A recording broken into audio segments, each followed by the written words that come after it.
I'm sure you've heard before the term, it gets lonely at the top. Well, this statement doesn't just apply to CEOs and presidents. We think that there's a larger message here and that it's a truth that a lot of us deal with in the workplace. The higher up you go, the lonelier it gets. But it doesn't have to be that way. In this episode, we discuss what it really means to be lonely at the top and what to do about it. Enjoy the show.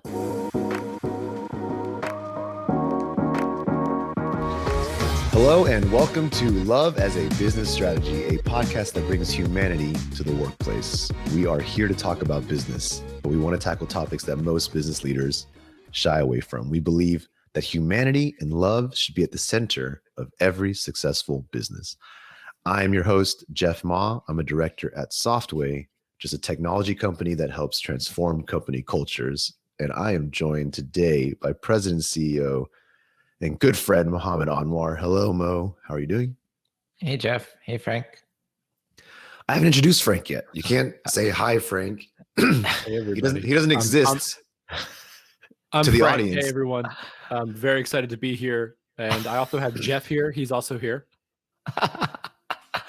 We also have Director of Softway, Frank Dana. Frank, welcome to the show.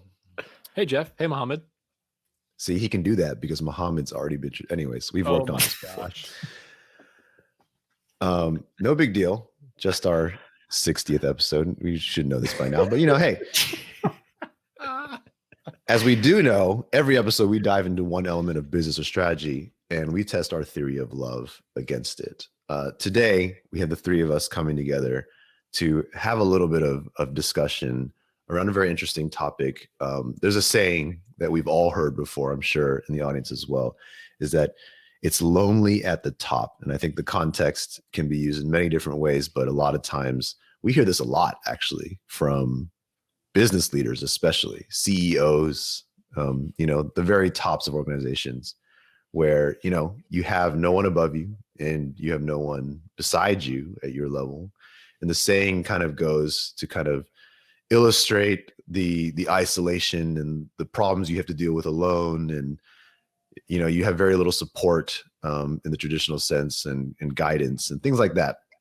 And it's something that we've thought a lot about. Obviously, all three of us are not at the top. We're actually at different levels technically, but Mohammed, you've been at the top, and so I'll start with you. I'll start from the top. Mm-hmm. What does this saying mean to you, and how does it pertain to our story? Because I want the audience to understand why we even want to talk about this today. Sure. So I think I might be a good representative to the leaders out there at various levels, because, the loneliness starts as you start climbing the ladders of leadership. And the higher you get, it could probably get exacerbated. Like it could become more of a void. And you experience being alone, making tough decisions, having to lead the company, doing things. And those are your decisions, and the burden of taking those decisions falls on your shoulder. And there's a lot of reality to it. And that's something that I can probably imagine many leaders out there feel at some portion in time in their career. And I think it's a real thing. I think there's been a lot of circumstances and situations where you might have to make a decision or take a decision that not everybody else agrees with. And thereby you are alone in that decision space, and you're having to own that decision and take responsibility for that decision. And it's solely yours, right? The buck stops with you. So there are many, many different angles you can see how it just comes back to that singular person. And so, and the higher you go in your leadership capacity, the more you are facing situations where you are alone in for a lot of the outcomes, or the buck stops with you, the decision making, all of that comes down to that one singular person at times. And that leaves you out feeling like at times you are alone in this journey of leading people, leading organizations. Frank, have you ever felt lonely at the top of anything? You're not the CEO, but does this pertain to you? Well, I was going to say that's a very, you're for all those folks that want to be CEOs out there, here we go. This is it. This is the commercial. that sells it. This sells it. I feel like in creating and running a small business and building a small business where all of the decision making was singularly focused. Back in 2014, I founded a small media agency that was eventually acquired by Softway, as we talk about in the book as well. But I think it's interesting because there is this level of loneliness that comes with being in a very small business and having to make all of the decisions as well. And those decisions are able to impact everything from the top to the bottom of the company. Then expanding that to a business like what we're in right now, I think loneliness comes to almost like a self-fulfilling prophecy for leaders, because we say that statement so often of, hey, it's lonely at the top. You start to alienate others when you're at the top, almost naturally. It's almost like a mechanism that leaders have when you are having to make these types of decisions, and you are afraid of hurting people. You're afraid of people being hurt. You're afraid of maybe them hearing the perspective that you have.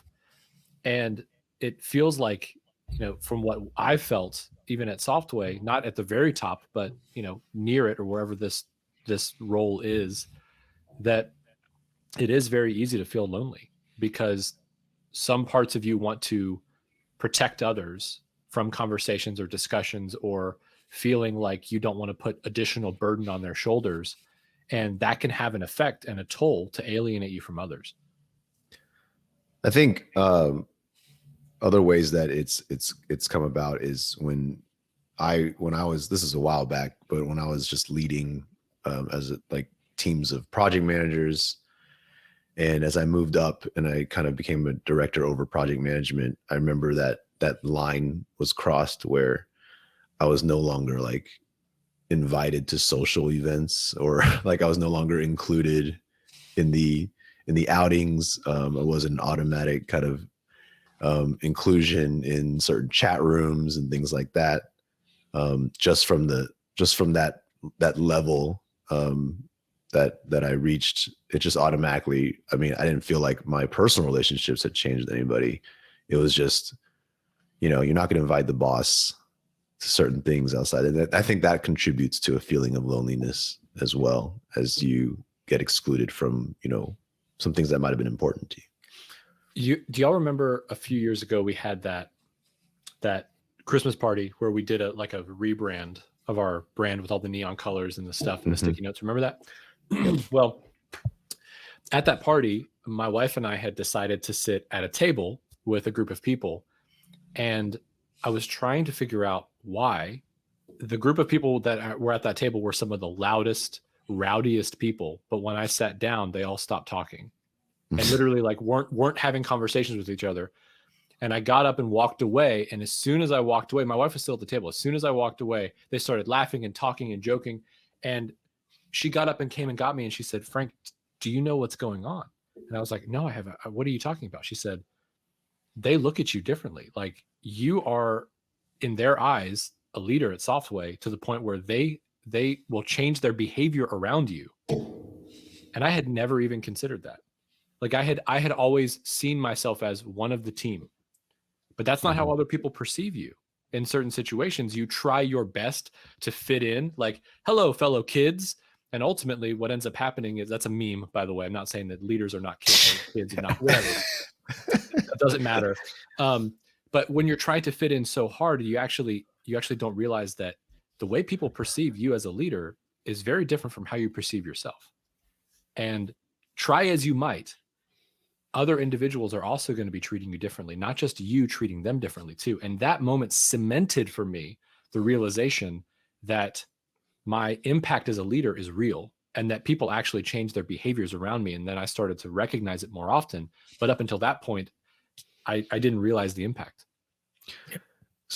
So there's an element, so there's different dimensions of this loneliness we're talking about, whether it's decision making or social engagement or just inclusiveness. And we have to acknowledge that legitimate power that comes with a role, that comes with leadership, is always going to have an impact, right? You're not going to be able to be a CEO that is, best friends with all 100 or whatever people in your organization and treated exactly as an equal. That's just never, ever going to happen with legitimate power. So I guess, Mohammed, I come back to you at the top. What are you lonely at the top, and why, yes or no, in your current state, in your current mindset? I think for the longest time, I have felt lonely at Softway for various reasons. And the answer is today I'm not, but let me start with where I was, because I think that's what will relate to most leaders. But we have an outsized influence on others with our actions, with our decisions, with what we have to do for the business, the outcomes, and so forth. There's a lot of pressure, right? I know there's a lot of conversation, especially now, about mental health and mental health over results, or mental health over other things that are happening to prioritize it.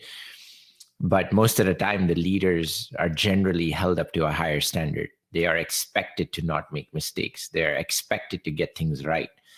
And they are expected to make sure they are also responsible for all of the outcomes of the business. So that expectation not only comes from, shareholders or stakeholders or your team. Everybody looks to you to be the person to carry the outcomes of the business, more so when it fails, right? When things happen with success, everybody is there to take a piece of it. But when things go wrong, it is the leader's fault.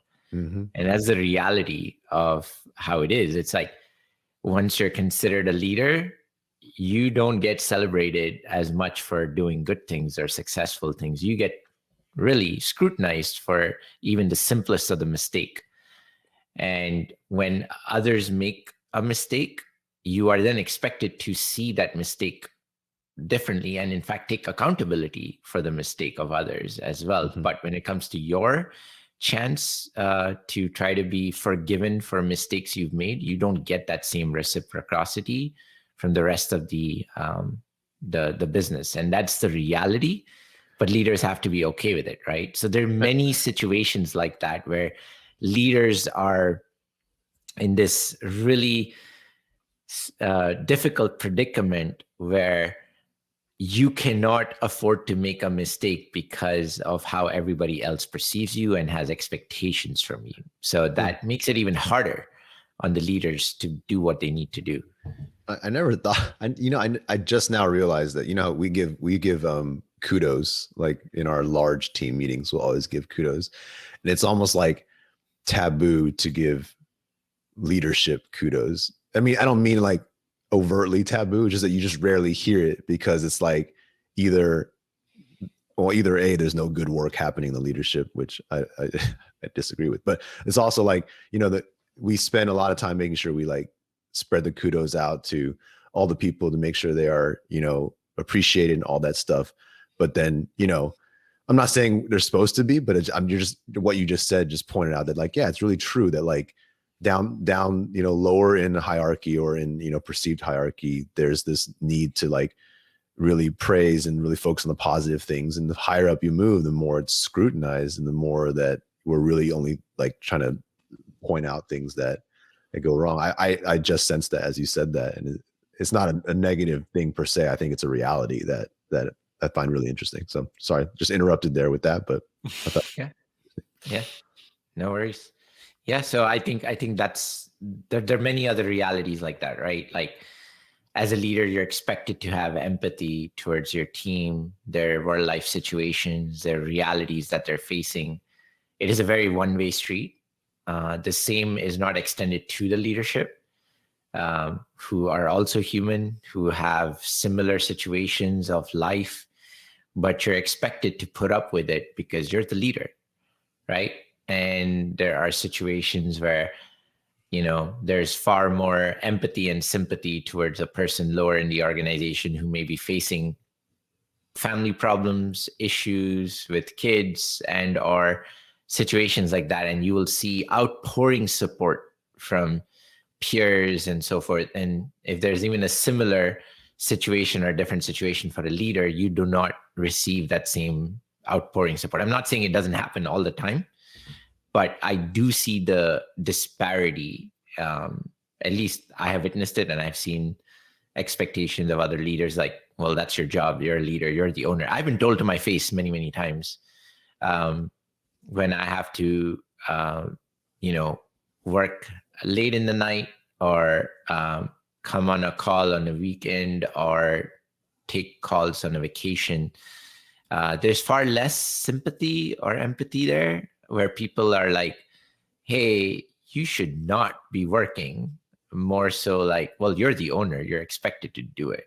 So, it's like this whole expectation of leadership is very, very different from how the people would like to be treated, those that do report into that organization. And I'm not saying that is wrong.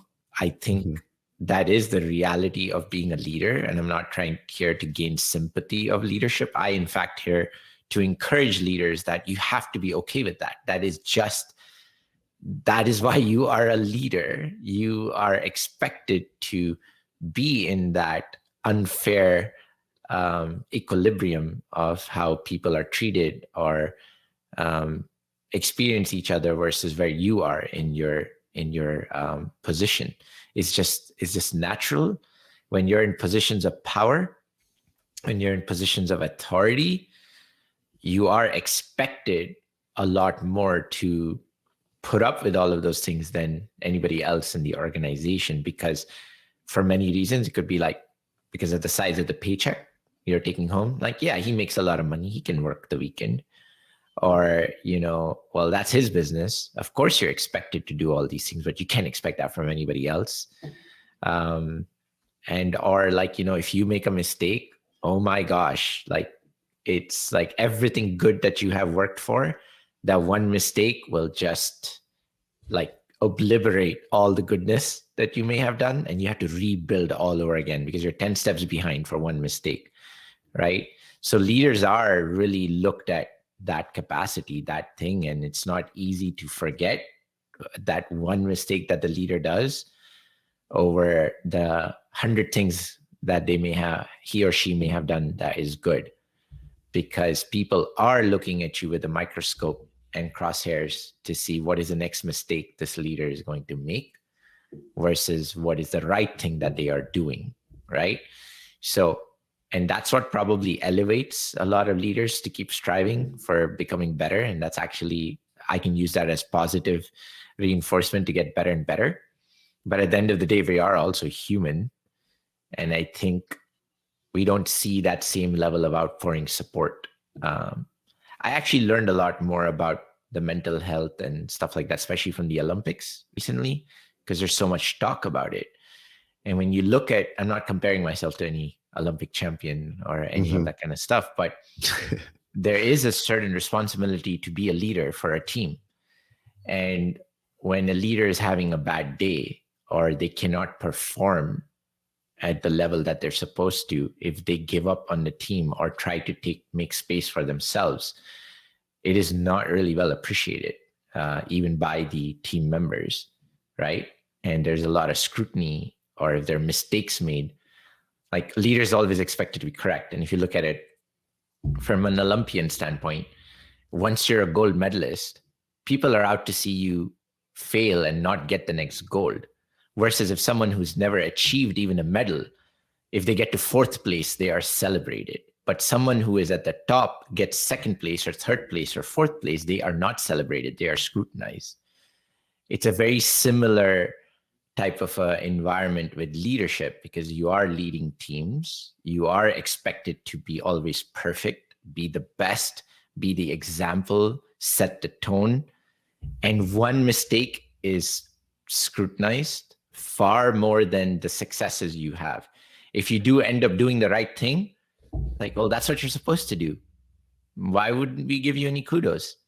And then you do that one mistake. Oh my gosh, can you believe it? What he did or she did? That's unfortunately how it is seen with leaders. And that's how I have felt for many, many years, to be honest. I think I've spoken a lot. I'll pause a little bit. Yeah, no. I mean, I'm just listening to it, and I'm sitting there. If I'm trying to put myself in our listeners' shoes, going, "Oh my gosh," listeners out there are probably going, "That's exactly how it's felt." Like I see it, and it's very interesting that you paint this picture. What you're saying sounds very bleak. It sounds very challenging and extremely hard, I think, in regards to what we're talking about, because leadership is incredibly important, right? Because organizations aren't able to actually be organizations without leaders, and making those tough decisions and doing those things they need to be doing. However, I think there's, and I know we're going to start talking about it, but there's a flip side to it. There's this perception that people can have that really is a fixed mindset around, hey, I'm always going to stay lonely. I'm not able to see myself with others and actually grow as a leader in regards to relationships. I'm always going to be ostracized or alienated. And there's hope. There's hope that it doesn't have to be that lonely at the top, and that what it takes is a little bit of a perspective change and even a reality check. I think, Muhammad, you've given us and our listeners kind of that reality check of, okay, this is the reality of leadership, but the perception of it's lonely at the top is something that can adjust. It can be reformatted and reapplied once you're able to start taking those necessary steps to see yourself, yes, as a leader, but as someone who actually doesn't have to be lonely. Like, it doesn't have to stay that way. Yeah. I have seen that since I've taken the opportunity to become vulnerable and be able to open up and talk about my failures and apologize for it, then I've been seen more as a human and not as a leader, where I have been able to start seeing outpouring support from my organization and team members, which has obviously helped me get through tough times and difficult times. So I think the first step is, obviously, you need to be vulnerable, but then also you need to continue to serve everyone around you. Your role is to serve others, not to serve yourself all the time. Of course, I have to take care of myself so that I can serve others better, but you don't have to do it alone.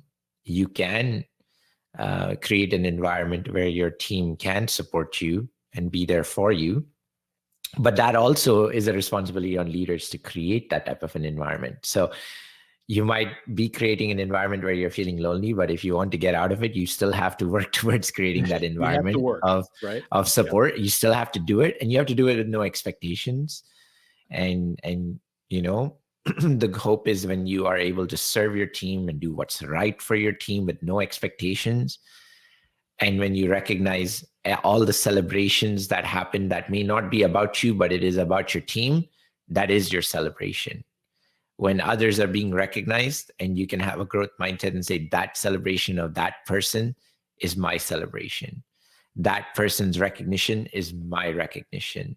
Even though your name may not be attached to it, you have to take it in those strides, and you have to approach it that way, because you are setting the tone. You're leading the organization to where, when people are doing the right things, that's your celebration. When people are taking care of each other, that's your celebration.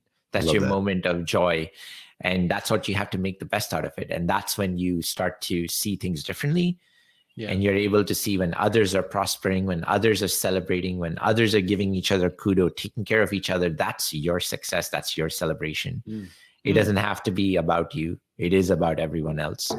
And it takes you to get to that stage and be able to want to do that and accept all of those things as your success. And that's really, really hard to do. I won't lie.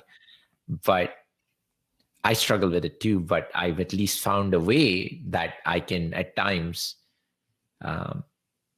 celebrate the accomplishments of my leadership by seeing other people's accomplishments, by seeing other people's kudos. And that is able to warm my heart and satisfy my heart that, okay, that is a result of everything that may have happened behind the scenes that no one knows about, that doesn't have visibility into all the hours, the work, the sacrifices, all the things that you've had to do to make that happen, it's not visible. So you can't be visible even in the celebration of it. So you just got to celebrate it behind the scenes, appreciate it. But eventually people do start to, I have seen, at least in our organization, that a lot of people have started to treat me as another human being and not just as the president or CEO of Softway, and extended that love and support, regardless of titles and positions. And I have started to see that also happen. And it doesn't happen consistently. It doesn't happen all the time.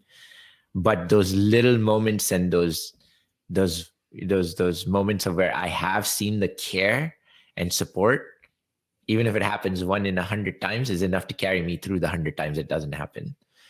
And that has been sufficient to push me through. So I agree with you, Frank. It comes down to the mindset. I can do all these things and sit with a fixed-minded approach to it and be like, hey, I did all of this, but I'm not getting recognition. No one appreciates me. No one recognizes me. I've had to change my attitude and be like, yeah, that's the truth. That's the reality. Yeah. But guess what? If this is the role you're going to play, then you have to be okay with it, period. You just have to be okay with it. And you need to keep doing what you're supposed to do, because you're not doing it for recognition. You're doing it because it's the right thing to do. So keep doing what you're supposed to do. You talked about support a second ago, or a little while ago. You've kind of like referenced that word. And when I hear support, I hear accountability, like relationship. So what does that element look like from being lonely? When we talk about loneliness at the top, I immediately think like relationships and connection with others. So how have you been able to find building that support mechanism and that accountability with other people, being the CEO of the company? Sorry, Jeff, I just completely took over the question asking duties. I apologize. That has never been established. All I have to do is open the show and close it. I don't have no other job. I have no hey other everybody, job. It's your host Frank Dana. No, I'm kidding. So, I am definitely wondering, like, what does that look like when it comes to building that support system as a leader, so that loneliness feeling isn't something that's constantly coming back? Like I said, I think it organically happens, but it has to start with you, right? As a leader, like you can't expect it to magically appear. The leader has to first set the tone of building genuine relationships and being able to really serve the team and help them through their situations. And hopefully what that does is creates an environment where the team members eventually start to recognize and realize that they too can support the very leaders that have been supporting them. But you can't expect that out of your team members without you first serving your team and doing how you'd like to be treated. Treat your team. And that's, the golden rule. But, take it beyond that and treat them how they'd like to be treated. Then maybe one day they'll treat you like how you want to be treated. And so I think when you're able to do that and extend that and do it with no expectations, it'll be far more pleasant and surprising and appreciated than doing it with expectations. Because when you're doing it with expectations, you're the one who's constantly living in this prison of like, I did all this, but I'm not getting anything in return. I did all this, but no one's appreciating me. I did all this and no one's recognizing me. And guess what? Most of the time, those people won't even know that you're expecting those type of things, and they might not even think it's appropriate to expect from as a leader those kind of return, reciprocity or whatever. When you don't have any expectations, you don't get disappointed. So when you do things and do it without expectation, then you have no room for disappointment. And then you're doing it purely out of, fulfilling the needs of your team. And that is your role. So ultimately, once the team starts to see your behaviors, your actions, and get inspired and motivated by what you're doing, they'll want to do it too. And even if they don't do it with you and they do it with others, that's still a success for you. And then maybe it'll come around. Maybe it won't. You still have to be okay with it. But when it does come around, it is very special. it is like, I'm telling you, like I've had a few moments of a lot of crying when I have been supported in those ways by the team, because it's something you don't expect, but you work hard. And when you do see that reciprocity, it does melt your heart. I want you to do more actually afterwards. And I feel like, Awesome. Even just the team here, like Endless Podcast as well, Chris as well, like some of our folks that are constantly engaging and doing this type of, having these types of conversations. Like Muhammad, I know that you have a support system, not just with us, but with other leaders inside of Softway, where if you're having a problem, like if you're legitimately frustrated about something, which you will get to because you're a human, you have some people you can reach out to that will not judge you, that will not look at you in a capacity that says, great, this is the terrifying leader that I was afraid of. No, that will look at you as a friend and not just as a colleague. And I think that's incredibly vital and necessary for leaders to recognize, is there's a huge amount of value in having those types of relationships where there's no fear of condemnation or judgment, or you can like be completely yourself at any point in time. Like those are necessary, right? Those are hard to attain, but helpful to a leader that feels lonely. So maybe I should flip the question to you guys. So I agree with everything you said. Yeah. And I do have that support system now. And, I am very appreciative of it. And I appreciate you guys. But why don't you share from your perspective, for the many years that you weren't, what was actually going on in your mind? Why was it not where it is today? And what led you guys to change and help me and support me in ways that I benefit today? What took you guys so long? What was I like it. like, I'm serious. Like, I just want you to know, like, I know it wasn't always like this. No. But what do you think led us to the state where we are today? I'm not saying that to like say, hey, what the hell? Why did you take so long? I'm trying to say like, but it was a reality. It's probably a journey that most leaders and their coworkers are going to go through in this culture of love. But what was it that you saw? What was it that you experienced from your lens? I kind of shared my perspective. I think it's very simple for me. I think, if you know our story, Mo, started your own personal transformation change journey a while back, and you were kind of alone in that journey because you were discovering, all the things we preach today, you were experimenting with and trying. And the rest of us were just kind of there along for the ride. And I think there's a moment, not a moment, but, as you built up your way of serving and becoming a leader in your own right of that really cared and showed all these things, that was a huge step. Like when you started transforming, you started building the environment around you to have vulnerability and trust included in not just the words we say, but how we actually behave around each other. But you did that first. You were doing that. The rest of us were just kind of reaping the rewards of it. For me, I think the biggest change came after that, where first that change in you set an example for how you want to run this company, but how you wanted leaders in this company to also behave. And then passing that point, whether we were encouraged, held accountable, or chose to do it ourselves, we started following suit. And I think it's when our pillars are practiced by everyone, you create pockets of people who embrace the culture, and this becomes a different environment. As close as we've always been, Mo, there were times when neither of us practiced a culture of love. So it was there's definitely times when, you're on your own, because if you're dealing with something, I'm here to help take orders, and I will say, yes, sir. And that'll be it. And then there's a phase when you were there and ready and receptive, and you want feedback and you have trust and you have all this stuff, but I'm not ready to give it to you because you're beyond that part in your journey, but I don't trust that your intents are good yet. I don't know if, you're just doing that as a mind game, or, I'm not there yet. And so for me, it's when then I picked up my introspection. I looked at what I was doing as a leader. I started understanding what vulnerability and trust look like in our environment. And, I not to like single us out, but, Muhammad, you, Frank, myself, and Chris as well, we went through these really crazy journeys through this stuff, through many different, travels and different ups and downs and dilemmas. And we really created this really 360-degree kind of culture, like application of the culture. Like we always say the culture starts from the leader, but you don't realize its benefits until that culture is behaved throughout.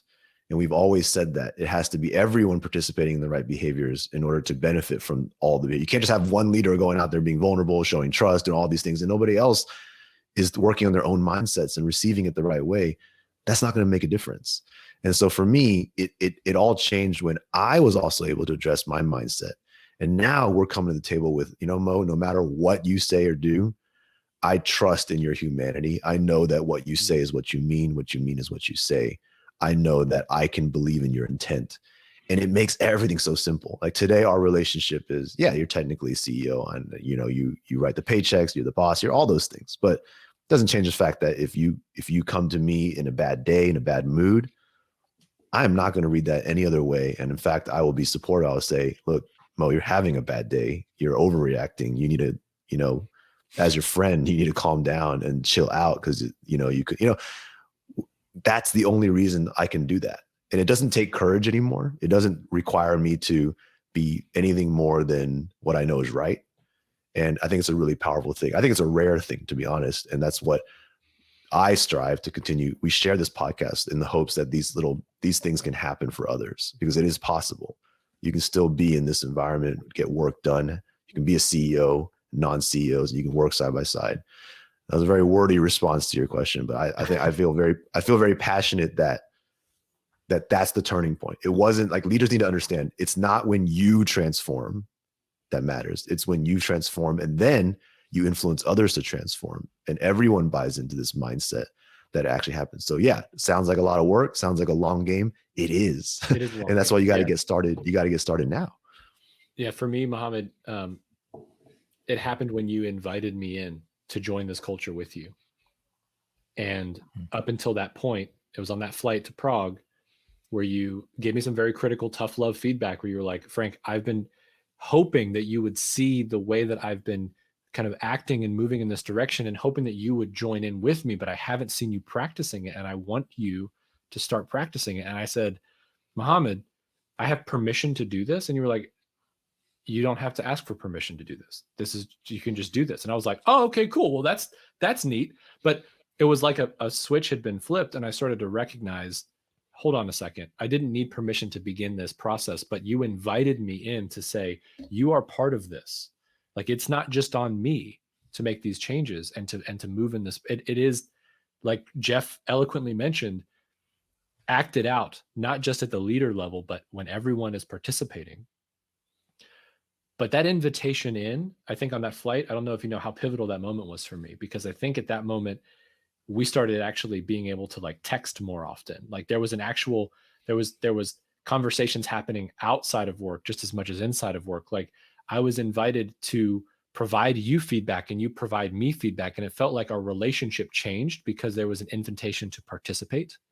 Mm-hmm. And I think that some leaders are hoping and desiring that individuals in their teams are going to one day walk up to them and say, can I give you some critical feedback about the way you've been performing as a leader? That may not happen. It may take a leader saying to someone, hey, I invite you into this with me. And in doing so, creating an opportunity and a safe space for that to actually blossom into a better relationship. And I think what was holding me back was your title, Mohammed, was your position, was the fact that I was looking at you as the big boss and not as a human that has real struggles and real needs. And in that moment, that invitation made you more human in my eyes. And as a result of that, I committed to you and to the rest of our team that I would serve the needs of our team. And so I think that really for me was the catalyst. And so, I'm thinking about other leaders thinking, who are those individuals in our organization that I can actually invite in? And when you do that, create a support system, not just for the leader, but for each other. I think that's valuable because at that point, you're not lonely. Yep, absolutely. I think That makes sense. And that's where I've been trying to have the opportunity to burst the myth, if that's a bust the myth, if that's a saying. You're a You myth myth buster, busted. Mo. You myth busted. Yep. I'm myth busting that leadership is not lonely at the top. It is, in fact, it can be an environment where leaders can have a really strong support system with their team, but it does come down to how the leaders are able to set that environment and how they have to be the ones to lead and set the tone and do it with no expectations, because that's when you're genuinely doing it. And that's when your culture will transform, where leaders will be supported just as much as the leaders are there to support everyone else. So that's what I'm here to leave you guys, leave the audience with that message and hope. Yeah, great summary. Absolutely. So that's gonna wrap it up for this conversation. Thank you, Frank and Mohammed, for joining me in this little powwow. For our listeners, thank you very much for checking us out. Be sure to check out our book, of course. It's still out there. It's actually our 100th, as we record this, it's our 100th day since launching our book, and we couldn't be more excited about how it's doing. So it's best-selling all over the place, so go check it out. Here at Love as a Business Strategy, the podcast, we are going to keep posting those episodes every Wednesday. And if you like what you hear, please do make sure to give us a review, share with your friends, and subscribe. So with that, thank you very much, and we will see you next week.